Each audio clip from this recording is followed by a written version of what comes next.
providing mental health services to college students in the city of Boston. Let's welcome Dr. Donica.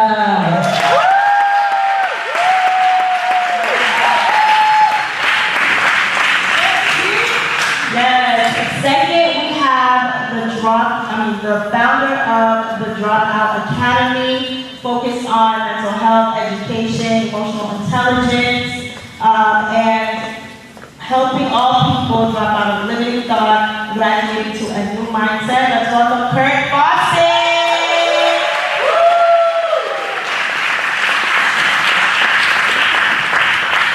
Second, this sister is also a new friend of mine. I'm just glad that God's giving me all these sisters.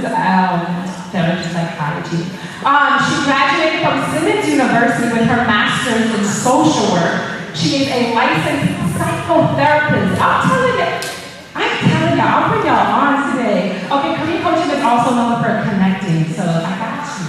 I don't got all the answers, but I got connections. Okay, so she's a licensed psychotherapist. She's the founder of Wellness for Our Future and actually one of our vendors today, and provides mental health services to underserved communities of color. Let's welcome Tracy Talden. And that orange! Yes, next we have someone who's dedicated their work to helping others live intentionally. And folks who experience setbacks also live intentionally. Let's give it up for Mr. Let's Get It On Purpose, Mr. Royal Warden. Woo!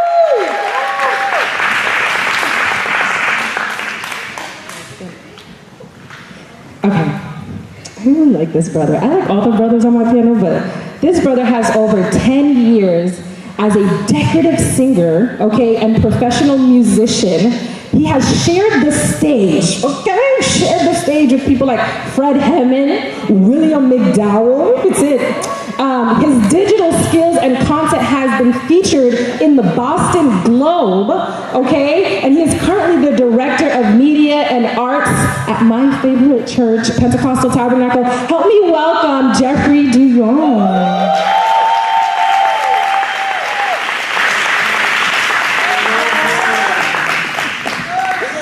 Now our next speaker needs no introduction. I know everybody knows him, and I'm super nervous because this is my first event hosting, and he's all of our hosts, right?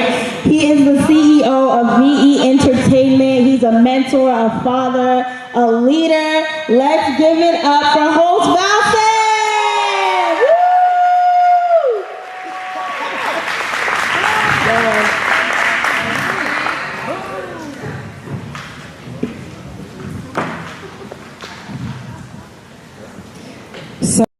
We're very tightly knit up here. I'm gonna put this small time on.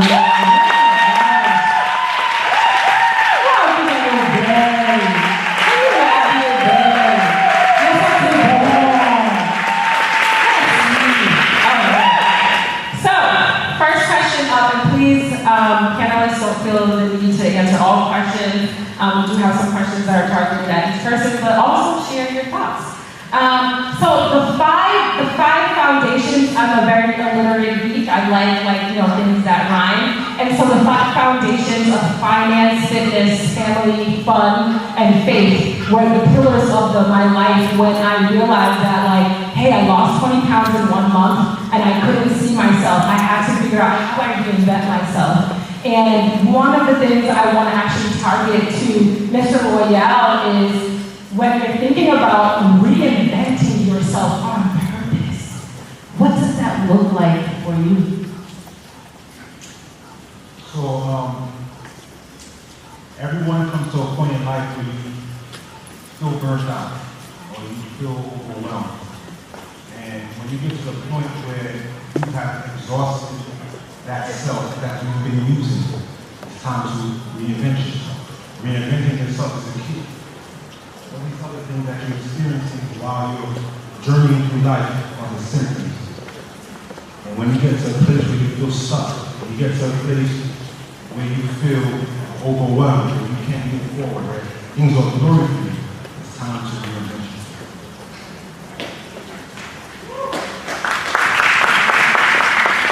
Mr. Boston, You pride and you have built a platform where you are literally letting people and helping people graduate from limiting thoughts.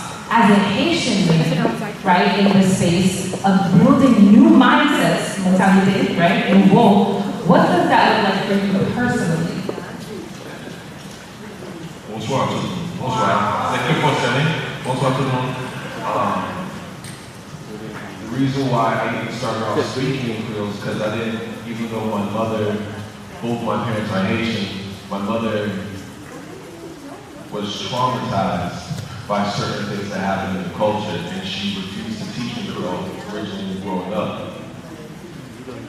That was the first limited mindset I experienced. Then I had a father who was a great individual, but he struggles being a father, as he has multiple women. That's normal for our culture. There's a second limited mindset. But going into this mental health field, as you guys already know, at times the battles that we face are worse than even start. So I started battling mental health issues that was passed down to me. I started battling and trying to be a monogamous man. That's right? That's what America said, right? Even though that wasn't passed on to me, because kids tend to model behaviors that they see around them. So automatically, I grew up in a world, in a society that I just was placed in a ward that I didn't even start. So I realized it's important. How do we graduate to becoming a better version of ourselves is a necessity. Because unfortunately in our culture, we're dying before we even see the cemetery. Give us some snaps for that. Oh shit, strong now. Oh.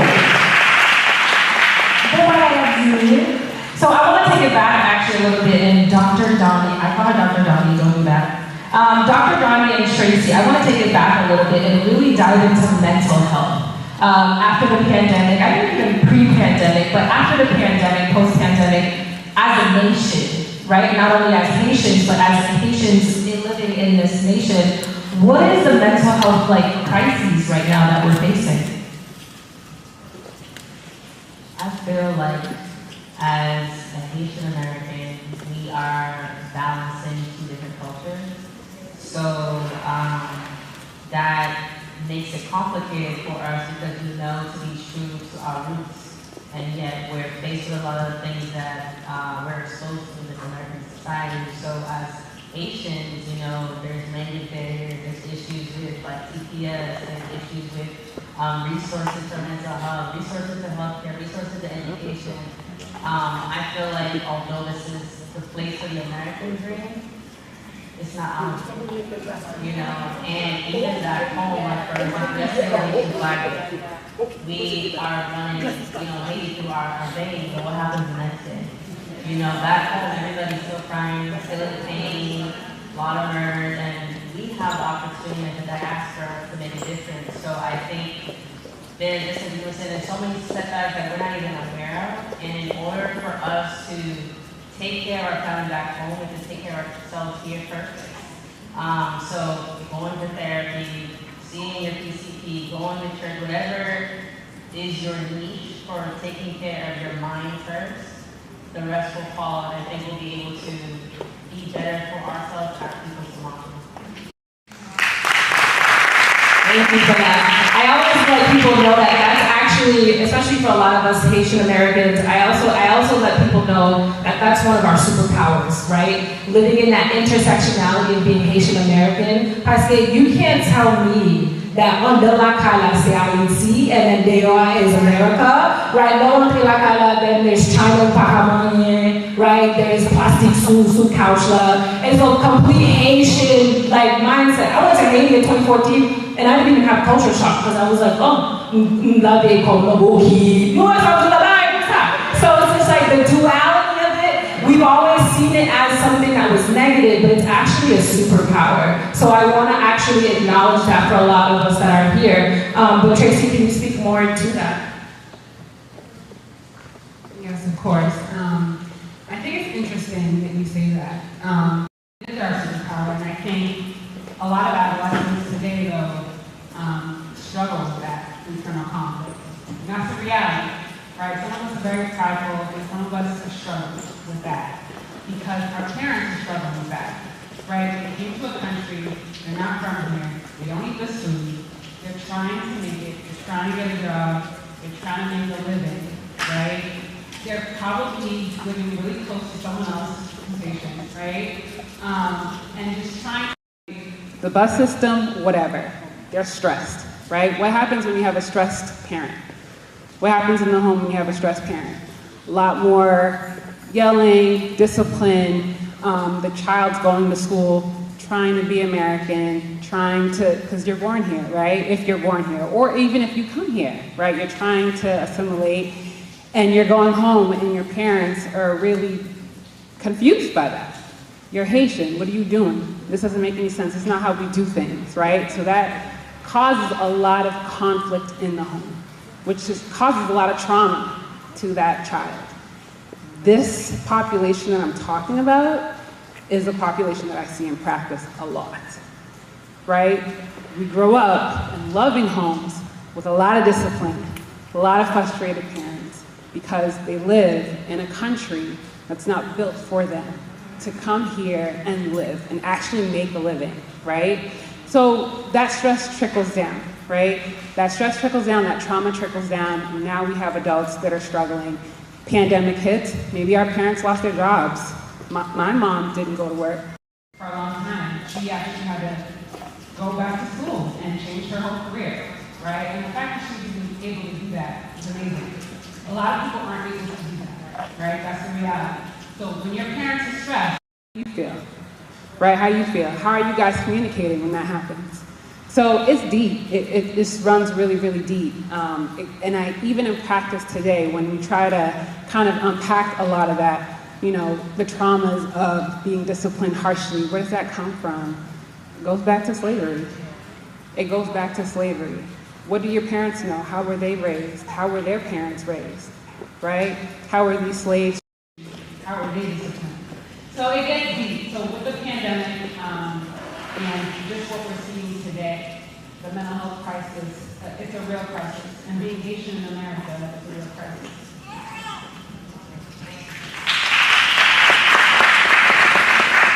I would like one more person on our panel to say, how are they managing with their mindset, especially with the current climate, especially, you know, knowing a lot of the stress that's happening in our own country. And I also want to say this, as much as it's a superpower being Haitian American, gen piba ne pa konnen de Haïti le nou fèt ici. Et gen piba ne pa konnen parce que nou pa parle. En pile nou pa gen either maman or parent or someone dans la vie nous a dit nous qui j'en ai grandi, j'en ai. So we are oblivious nous pa konnen. We literally don't know the reality of what our parents went through and the hardship of how they're surviving. But we can't hold their experience as our current burden because we still have to move forward, right? And so I think I wanted to know on this panel, how are you moving forward mindset-wise?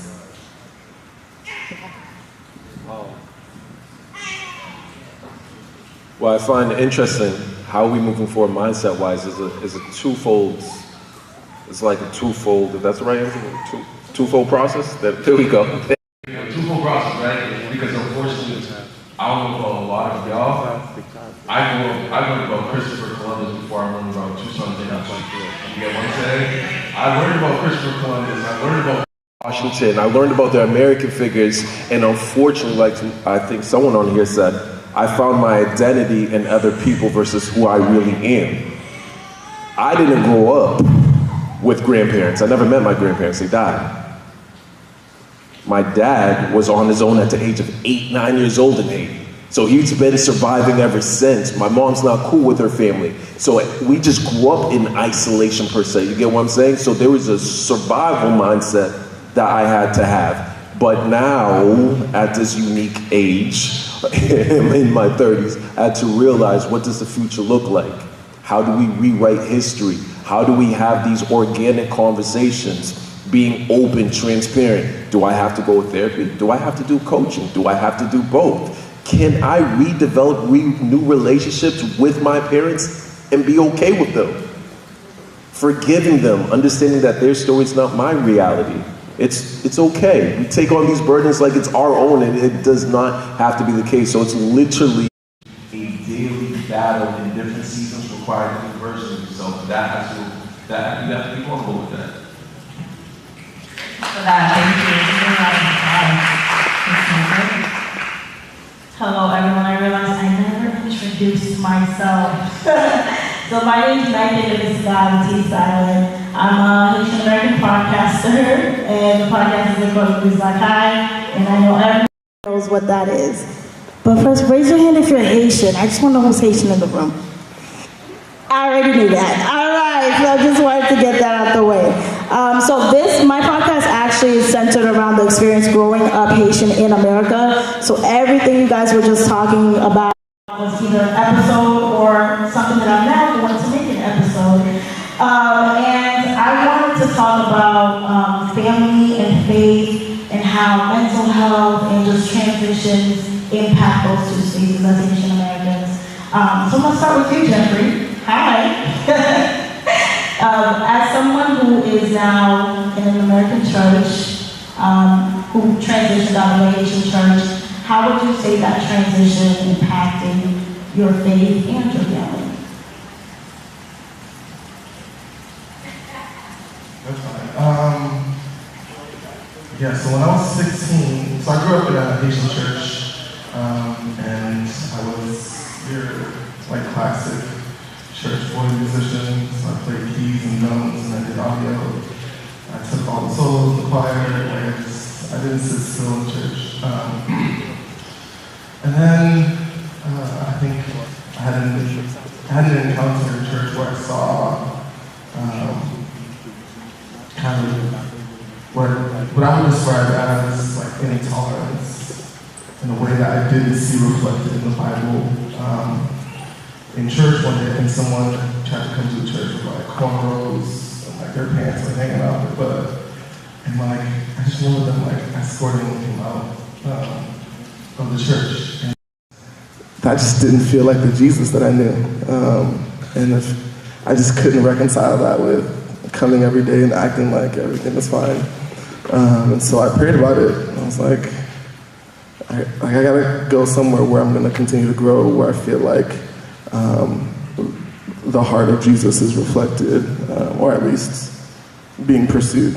And so I started going to Pentecostal Tabernacle. I hopped around for a little bit, started going there. It's funny.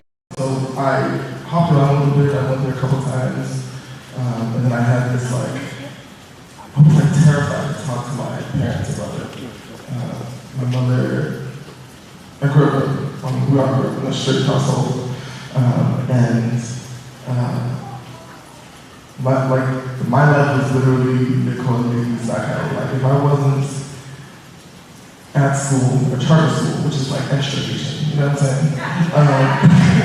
So if I wasn't at school, I was in rehearsal, service, just random people's houses, and anywhere I went, my mother would make me sing.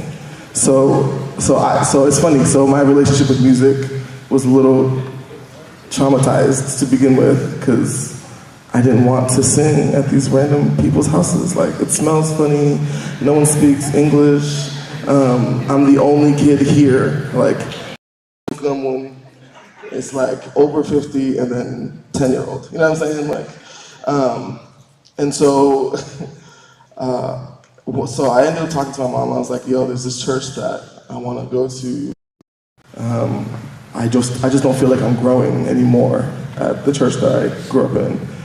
Is it okay if I go there? And I was waiting for the baton. I just thought, I was this is not going to go well.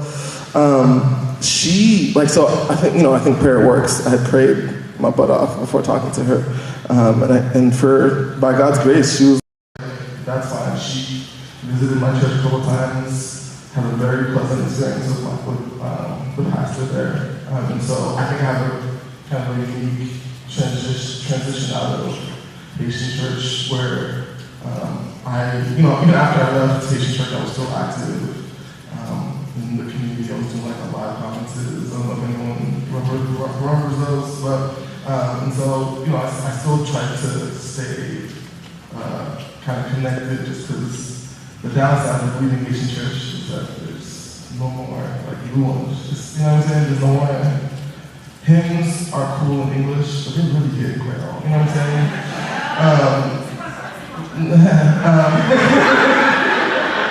And it's like, you know, like my wife and I spent the entire pandemic like, you know what we need right now? Like a real like short day. Like it's like a crazy long 7 days. It's supposed to end at 10, but we're here at midnight, UVA. You know what I'm saying? Like, so yeah.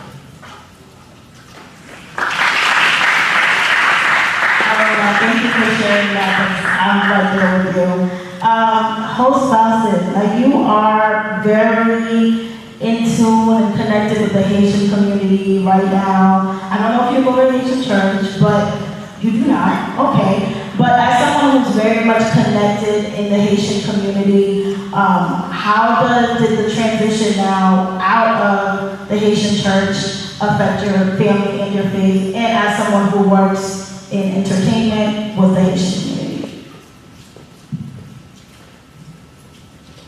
First and foremost, I'm big on educating and elevating and motivating. I want to give it back to you. Make some noise for you. She's doing an amazing job. And I have to make sure I honor you, coach, the best coach ever. Understand what you're doing right now. It's a beautiful thing. It's an amazing thing. So we're going to give her flowers while she alive. It's for her. Because as I was growing up, I never knew about health. I never cared for health. It's now I'm like, oh, we're going to vacate. Now I have a gym membership because I understand what it is now. So what you're doing is bigger than us. It's bigger than this panel. It's bigger than anybody that's here tonight. So we honor you, indeed, indeed. Yes, I was in a Haitian church. Yes, I was doing praise and worship. Yes, I was directing service. I was given, but none was coming back to me. So I was running dry. I remember one time I had praise and worship where they changed the lock on the church. Mind you, I have a mortgage, I'm married, I have a kid. They do not trust us with the keys. But when it comes to, to be the one that give the fire that they need, but they can't trust us with little things. Where we used to rehearse, the building would take that spot. And now we have nowhere to rehearse. So we have to wait for them after we are able to rehearse. So it's midnight, we're still rehearsing because we have service the next day. It's crazy, but we bless them, right? They don't know any better. We pray for them. Now in an American church, the kids, first of all, I brought my kids to my church. And they said, Dad, I fell asleep, I woke up, it was still not over. So now we're able to go to a church where the kids, they want to go to the church. They said, Dad, we're going to church, right? Let's go and get ready. And that's what we want. It shouldn't be something that we dreading, like going to the services. You should be wanting to, right? So it's different. It is definitely different. The wife and I, we love it. The pastor is so personal, and it's different. It's different. And of course, it's raw. Haitian people, sometimes they're afraid of the conversations, the hard conversations. Now you want to tell me about something, but you get my point. You could be 29 something years, still a kid in their mind. Let's open the dialogue. Let's have an open door policy where your kids are able to come to you. My son, Dad, I'm sad today. Talk to me. He's able to talk about everything. Bad, good, whatever it is. I didn't have that as my father. First of all, my father wasn't really there. Just providing food, providing shelter is not enough. Because there's always been a void in my life because my father wasn't there. Well, quick, because of that, I have something called Tuesday with Daddy. I still got the dealership, but now I'm my own boss. Praise God. You know, they didn't work there too. I don't mind praising where I'm at. Because even in church, sometimes I was afraid to testify because I don't want people to judge me. No, if God has done something for you, you let the people know. Amen. Now we have Tuesday with Daddy where at the dealership, that was the only day I had off. And now Tuesday, they understood So you call me, you better go along because I'm not going to say you. I don't care if they're on Tuesday, it's my time. What I'm trying to say is, be there for the kids, be there for them, be there for them, listen to them. I promise you, they'll come to you. Thank you for sharing that. I want to give it up for all the Haitian men on this panel, the dad of this panel. We love Haitian families. Not Haitian families, I'm going. So, host spouse, host spouse, you actually touched on this, which was going to be my next question. I'll open up to the remainder, the rest of you fathers on the stage. But you talked. You did your daddy days, and that's different from how you grew up. And I want to know for you guys on the panel, how did you contribute to your own upbringing? Because we do that, we contribute to our own upbringing, we teach ourselves things. So I wonder what it was for you and anyone actually, I'll open it up, anyone actually could answer this one. Or I even want to expound on that and add on that. How has your own upbringing, and I want the fathers to answer. So how has your own upbringing impacted your fathering and you building a family?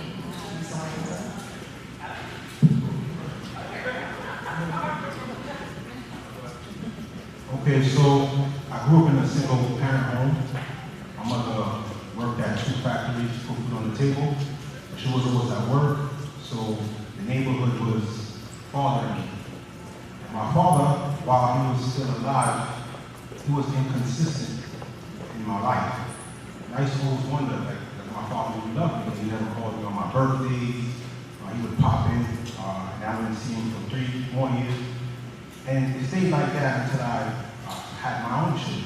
I have 4 children, and my father would never come see my children, ask about my children. My mother used to always tell me, go see your dad, go see your dad. Call your dad, call your dad. I was like, nah, for what? Why are you calling me for? So it went like that for many years. And I used to hear her talking to her friends. She's a fool. And my dad is crazy. So I always thought my dad was crazy. He went to the army. So after the army, he came back and was crazy. So that's why I thought he was crazy. So now, fast forward in 2017, my dad died. Right? And when he died, I was questioning.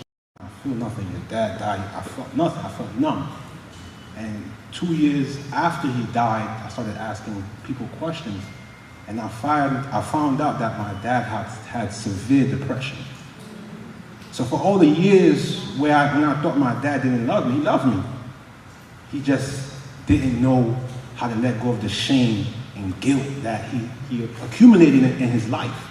So he was, beating himself up for where he fell short in life. And my dad died, just real quick, my dad died renting a room inside of somebody's apartment by himself. And they told me that sometimes he wouldn't come out his room. So I'm looking at my dad like he didn't love me. You were not there for me. You were inconsistent, but he was battling something himself. And in the Haitian culture, he couldn't go to people and say, I'm severely depressed. That's severely depressed. What are you talking about? What is that? I mean, no, right? Severely depressed, right? He needed a therapist. And I found out that when he died, it's because he didn't take his pills. He had some pills he would take, so he died from a stroke. By himself, in a room, inside of somebody's apartment. So it didn't have to be like that. So for me now, I understand that sometimes you have to take yourself outside of yourself and try to put yourself in somebody else's shoes. In your children's shoes, in your parents' shoes. Fighting some type of battle.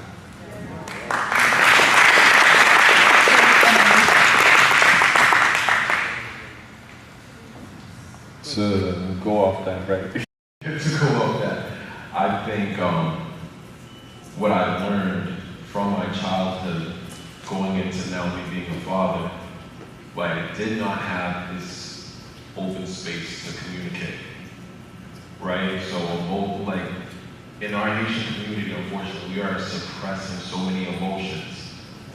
Deeper. We're suppressing certain circumstances that have led to trauma, and now these emotions we don't even know how to properly express.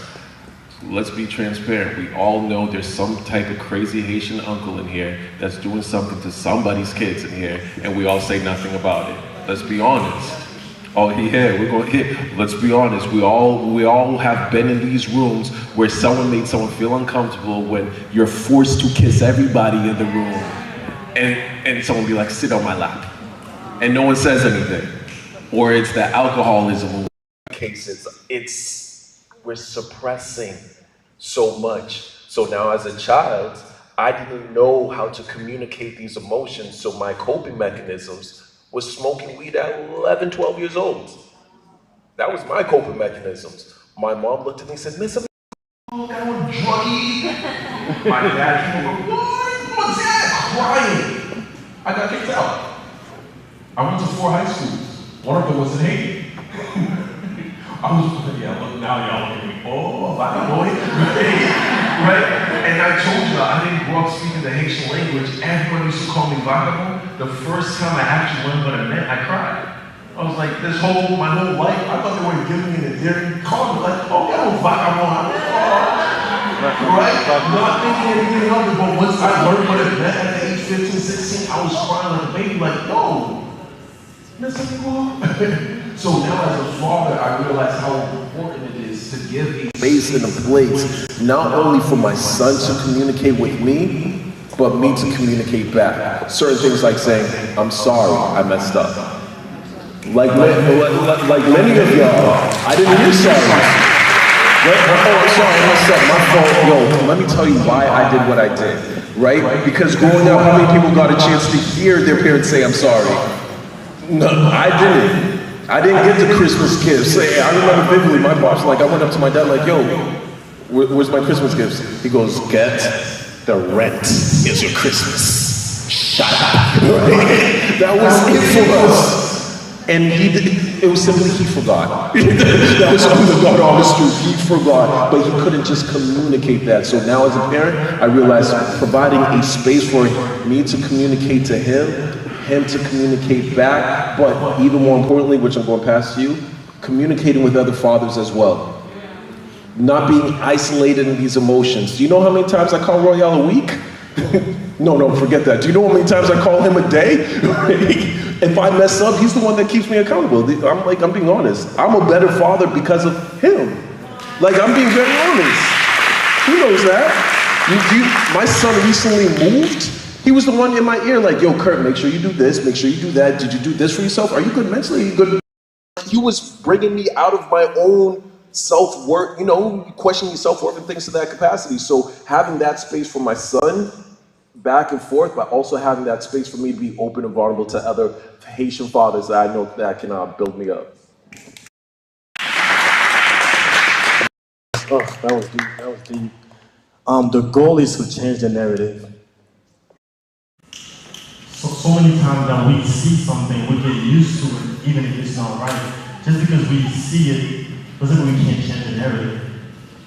Like, one time I was changing I came from work, I was changing my pants, and the belt made a noise, and my son started to run away from me. They thought I was going to beat him. I cried because they shouldn't be afraid of me. We shouldn't be afraid of me, guys. So now, before I used to beat them, but not anymore. Because I used to get beat. First of all, my energy is crazy. I've been the same way all my life. I used to get in trouble every time. But sometimes I'm getting what I've done. Go for the run, because they don't even know, just assuming. And now, if they have done something, I said, Noah, Nicholas, this is what you have done. We spoke about this prior. Because of this is what's going to happen. And so they could have a better understanding. We got to change the narrative. And also, when you were speaking about your father, he didn't have said he loved you or so on and so forth. But you know how I got better in life? By able to move forward is by forgiving them. Once I forgave my father, I was able to live better. Because he didn't know. He wasn't educated enough to understand. Way to forgive your parents. I promise you, you'll do better. Indeed. And I think, what else? Yeah, that's it. I'm getting good. This is crazy.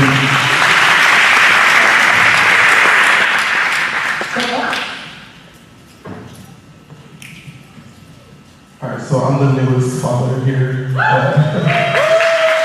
Words no one deserve the guy.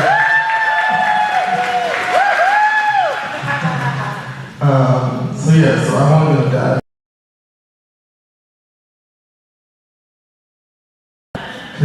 A phase where everyone's like, "Daddy!" It's weird to have people scream "Daddy" at you when you're not their father. But so one of the things in our house that's super important for us is the understanding that words have power, and so we're Christians, so we believe. So the Bible says that life and death lies in the power of your own tongue, and so with talk to us because there's lot of people want like all these crazy. I want to shift gears a little bit because the family structure in the Haitian household is really the foundation of our lives. And not only how we see ourselves and ourselves, and how we do relationships and partnerships, but also how we do finances, right? I don't know about y'all, but my experience with finances was like, not to out my dad, but he just puts a lot of envelopes into, and make sure just everyone just finds their bill and pays it eventually. And a lot of the financial advice I got was only pay dimu. Après ça, there was nothing, right? Make sure no get travail pay dimu. Make sure you do your 10% for tithing, and that's it. I didn't get any credit score understanding. I didn't get any generational wealth understanding. 401k versus 403b, who told you that stuff? I had to learn it, unfortunately, on my own. And so I kind of just want, especially the entrepreneurs that are here, I think we're living, let's just pause. How many people in the audience has their own business or organization that they've started on their own? Business owners, raise your hand high and be proud. Okay. That's amazing. You are living your ancestors' dreams. Because a lot of our parents came here to survive, right? And not to kind of thrive and build businesses and build generational wealth. So we are living a lot of our ancestors' dreams. And so I want to really talk to the entrepreneurs really quickly. What was that mindset shift? Leo, you're not an employee. I think my father was just like, as long as we don't travail, just get the ladder. It wasn't like climb the corporate ladder. It was just like, be content. You have a job. And that wasn't like malintent. It was just like, I want you to be good. Just be bon passimte. You see what I'm saying? And if the job is just better than what they had, it's good. But according to my peers, it's just like, oh, you could be doing way better, sis. Right? So I want to ask, so anyone actually really looking to build their financial literacy and wealth, what was that mindset shift for you that you had to endure?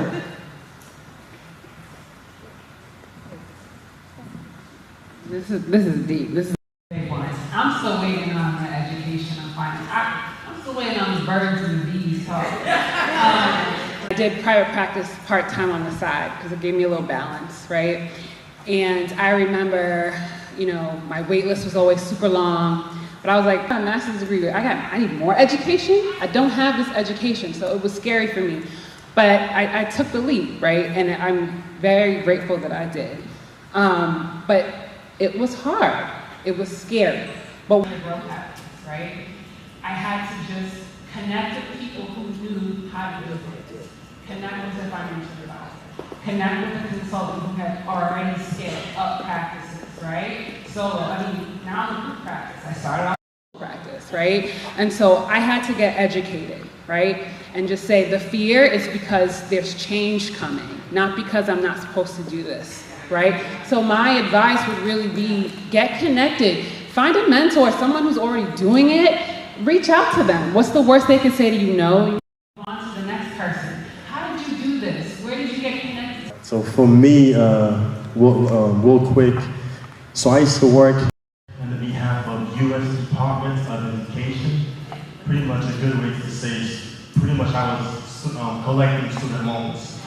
1921 or whatever it may be.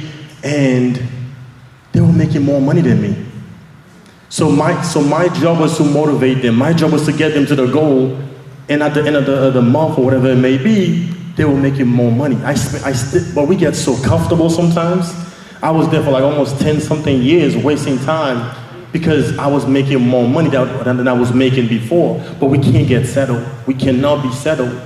So one time I was like, you know what? I need something different where I'm so self-motivated. Let me get something where I could just work by myself. So I became a car salesman. Another bad thing too, right?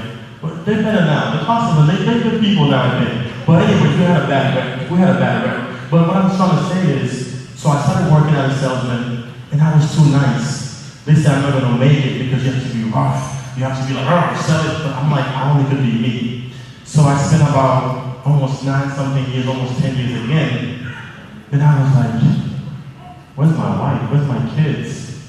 I'm spending 80 hours a week at the dealership.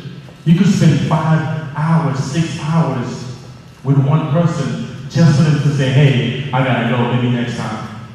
They go to a different dealership. I wasn't living. Anyone that has an 9-to-5, we're not discredited. But to have your own business, to make your own schedule, to be able to be with your family, you live it. To go to soccer practice with my son, to go to the game is everything. To date night with my wife. So basically, I travel a lot. But every month, there's a day for her. She gets to choose, hey, date night, because we have to make sure we take care of home first. That's what you have to do. So when it comes to that, it's basically, it's not easy being an entrepreneur. But if you discipline, if you find something that you're passionate about, once you're passionate about, you don't feel like you're working. It's like I'm never tired because my joy is the people being happy. I don't drink, I don't smoke. But when I see somebody happy, when I see somebody getting lit because of me, I love it. And that's how basically I thank God because I used to be in a church, but now this is my calling to bring joy and happiness to others. Thank you. So right now we're actually going to allow for 2 questions in the audience for our panelists to answer. Anyone want to give a question? Yes, you actually have to come to the stage, so.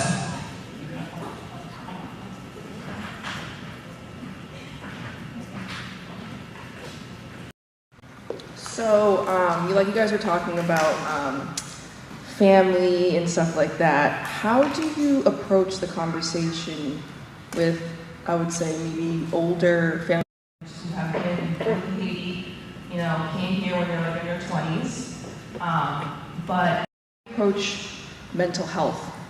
Because that's a hard topic. I feel like I have a lot of people in my family who struggle with mental health. I did kind of recently. So I just feel like, how do you approach that, especially because a lot of times they're like, well, that's for white people. So, yeah, tell you what to do. All right, so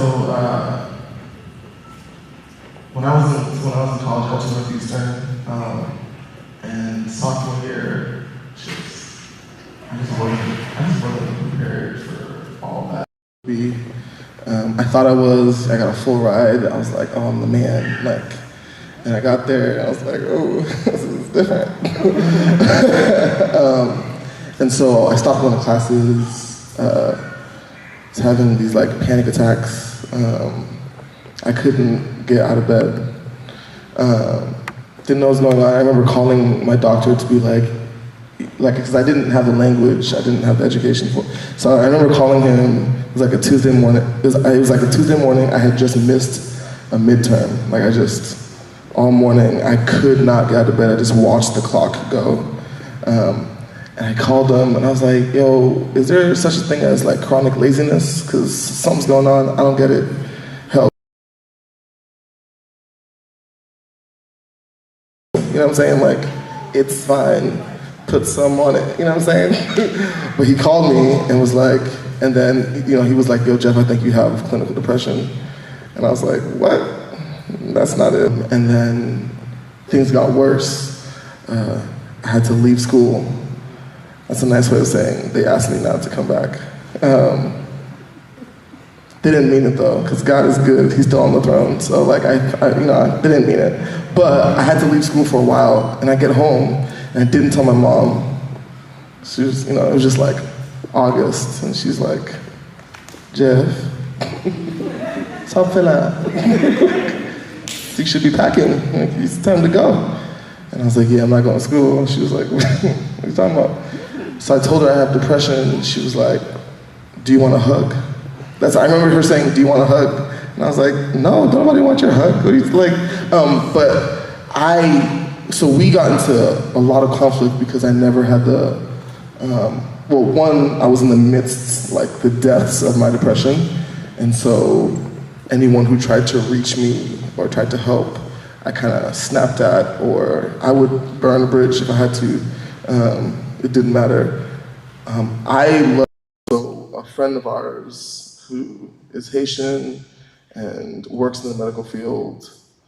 Like, I think my mom was like going to church and like giving témoignage every week about how like Jeffrey, like priez pour Jeffrey, and so she came to the house and explained to my mom this is even before I myself.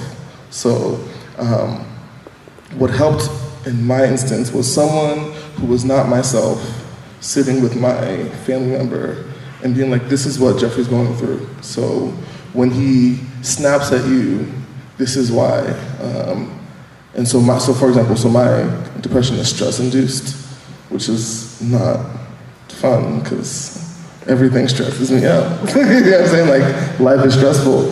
And so it wasn't until, she talked to my mother, the three of us sat down and was like, yeah, you gotta get a therapist.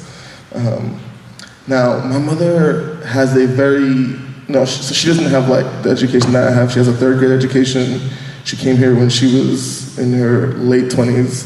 So like all her stuff was already what it was gonna be. You know what I'm saying? Like all of the mental stuff, like she came as developed as she was gonna be. She wasn't gonna change her ways or switch things up. So for her to have her just even understand and give me some space, to have her be patient with me, to have her like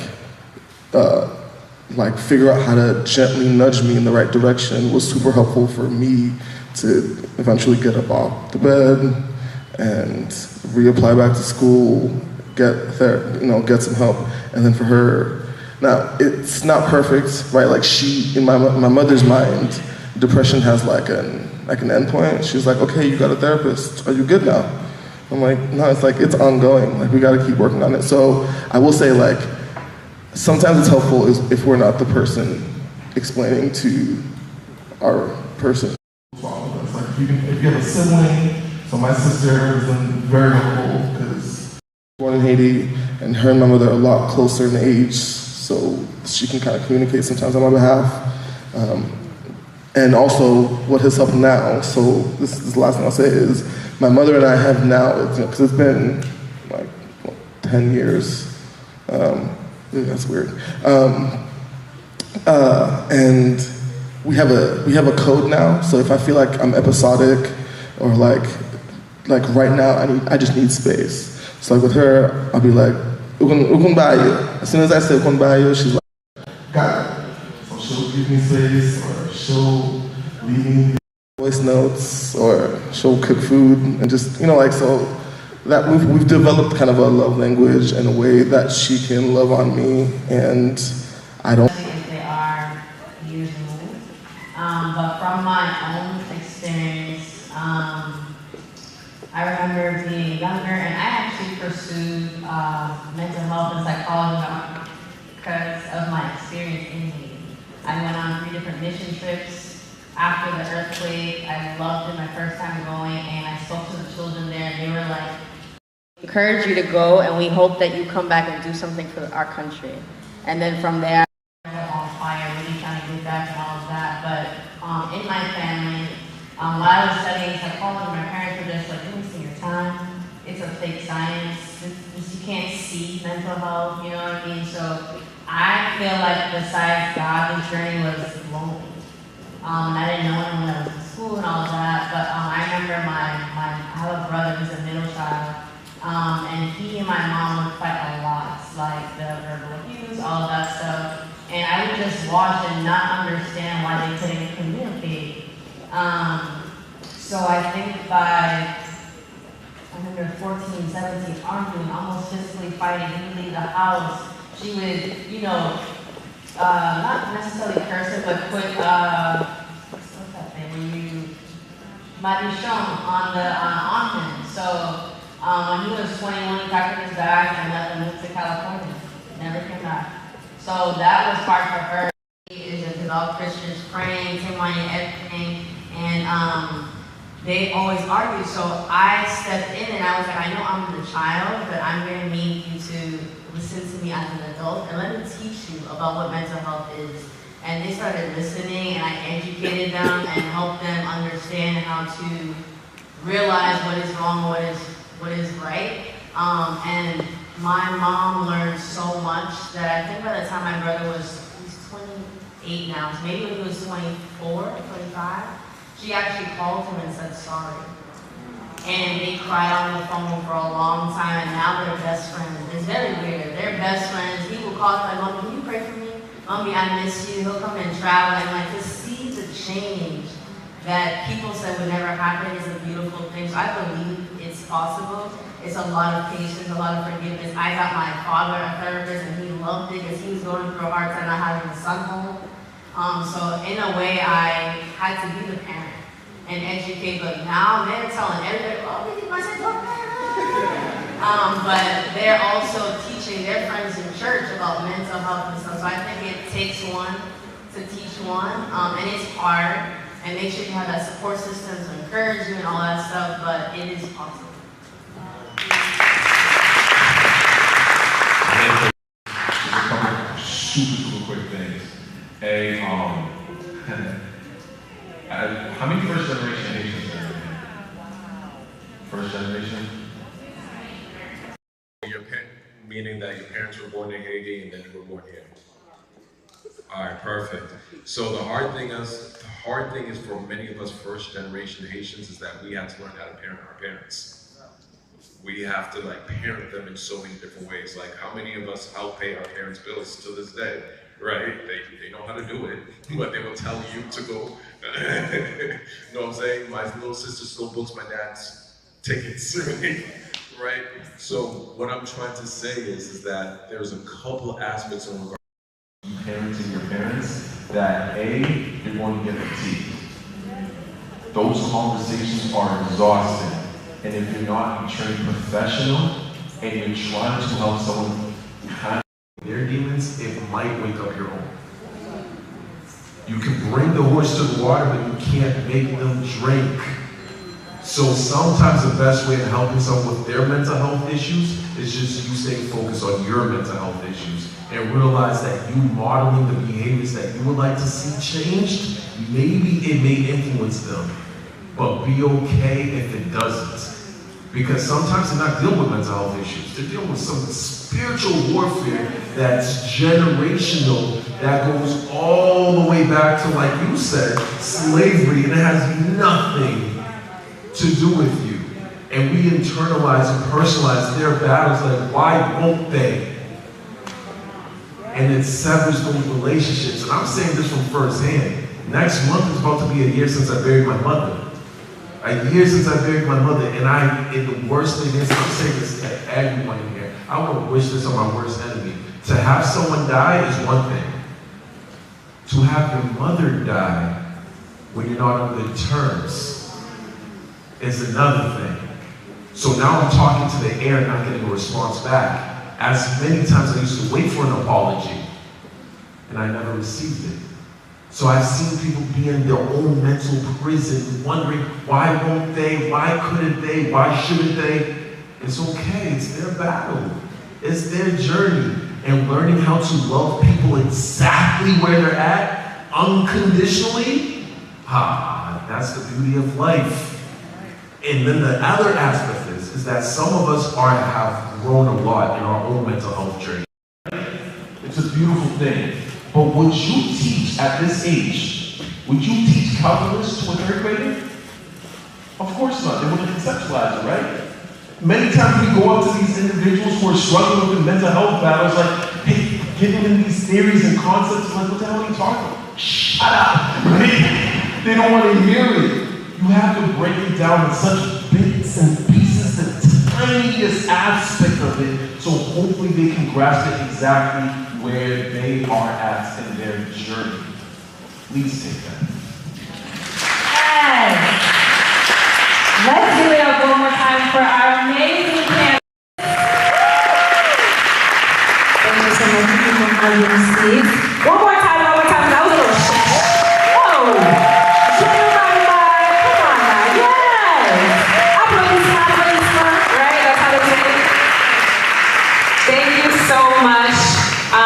We just want to thank all of you for being here. Once again, I want to thank you for just this time. I want to thank the city of Everett for providing this space to talk about healing, to understand what it means. I think the last two comments was the reason why we're having this discussion in the first place. We have to understand that as Haitians, it's not going to just be this one generational thing. We in this can't break it. We have to come together as brothers and sisters, as cousins, as whatever you want to call it. Amongst ourselves, we have to network. But we also have to reach down to the younger ones, right? Anyone in here who's 25 and down, raise your hand. 25 and down. Raise your hand high. How about you, shy? 25 and down. Amazing. 25 to 40, raise your hand. Amazing. 40 and up, raise your hand. Amazing. 40 and up. Raise your hand high. Oh, how about you, shy? Yeah, what you got, guys? Oh. Okay, so the reason why we're all here is that we can all talk to each other. We have to break the silence. Say it with me. Break the silence. No. Break the silence. So that is what the Haitian and Healing Initiative is for. It's a campaign to break the silence. Let me tell you right now, this is not the first time you'll see me with the mic. This is not the last time you'll see me with the mic. This is not the last time you'll see this platform existing here, because this conversation needs to continue. Yes and yes? Yes and yes? Yes! So, as a Haitian, we always have to give our flowers, let's see tout le monde qui est là, okay? So I'm going to say that I want to first again thank the mayor's office. So I thank you all for being here and providing us space. Give them a round of applause. I also want to thank all of our vendors, right? So we had Leah LaBelle, who's here with her fashion and amazing makeup. We had the 360 photo booth. If you did not try it, please try it. We also had the Everett Haitian Community Center, if you're here, yes. We also had Justine Felix, who's here for coaching. We had the Association of Women in Ministry International, okay? I mean, we had Discover Vegan, that's here. And let me tell you that we also had the Haitian American Medical Association, Health. And the beautiful thing is, so when we're breaking the silence, we're also saying, when we have this all gay, when we have to compete with each other,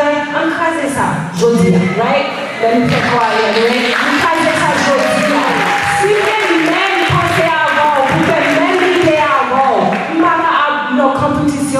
That doesn't make any sense. And I'll tell you that right now, I'm confessing in the funny because God is good. Okay? We have a reason to uplift the community. If God has given me a gift, and He has given you a gift to provide the same vision and help and hope to the people, we are doing a disservice to ourselves when we say, oh no, she's already doing it, it's done. He's already doing it, it's done. It's powerful when we all come together and we act as one and we do this as a unit.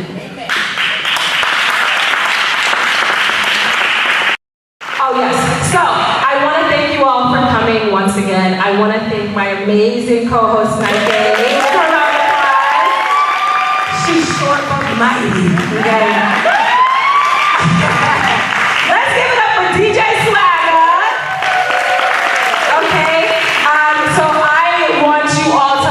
understand that the night is still young, okay? We have amazing catering in the back. And the woman that's going to be serving is my mama, so be nice, or I will fight you.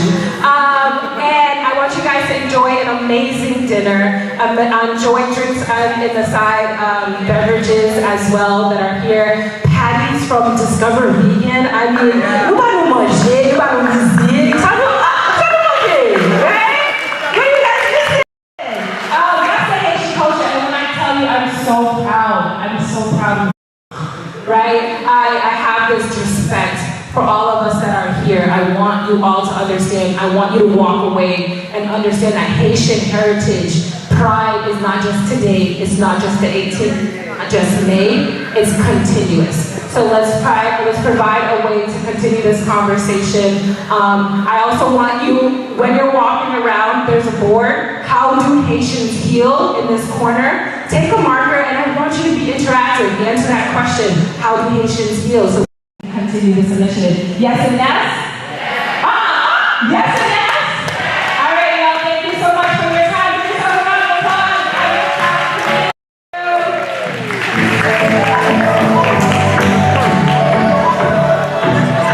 All the speakers, can you come to the stage? We can take one photo. Thank you so much, all the speakers.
like I move. Give me a fucking